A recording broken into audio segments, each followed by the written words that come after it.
ముఖ్యమంత్రి రేవంత్ రెడ్డి కేసీఆర్ పై కక్ష సాధింపు చర్యలో భాగంగా తెలంగాణ తల్లి విగ్రహం రూపురేఖలు మార్చి తెలంగాణ సచివాలయం ముందు నూతన విగ్రహం ఏర్పాటు చేశారని ఉప్పల్ ఎమ్మెల్యే బండారి లక్ష్మారెడ్డి అన్నారు.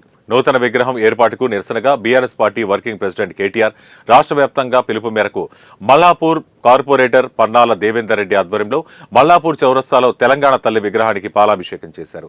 తెలంగాణ ఆడపడుచులు ఆత్మగౌరవాన్ని కించపరిచేలా బతుకమ్మను తెలంగాణ తల్లి చేతిలో లేకుండా చేశారని విమర్శించారు.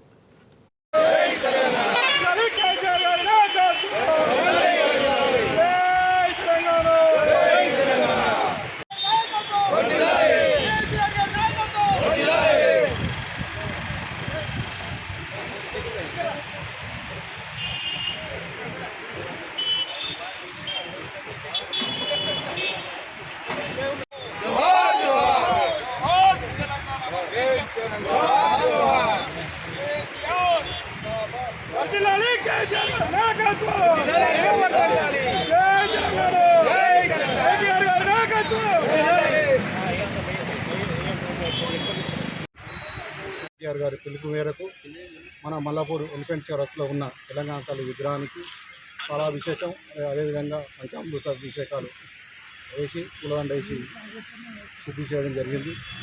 ఏదైతే ఇప్పుడున్న మన సీఎం రేవంత్ రెడ్డి గారు పెట్టిన తెలంగాణ తల్లి విగ్రహం అయితే అవుతుందో అది తెలంగాణ తల్లి విగ్రహంగా మా బీఆర్ఎస్ పార్టీ భావిస్తలేదు. అది ఒక కాంగ్రెస్ విగ్రహంగానే అది మా బీఆర్ఎస్ పార్టీ భావిస్తున్నది. ఎందుకంటే తెలంగాణ ఆడపడుచుల ఆత్మగౌరవమైన బతుకమ్మని తీసేసిండు. అదేవిధంగా మన తెలంగాణకు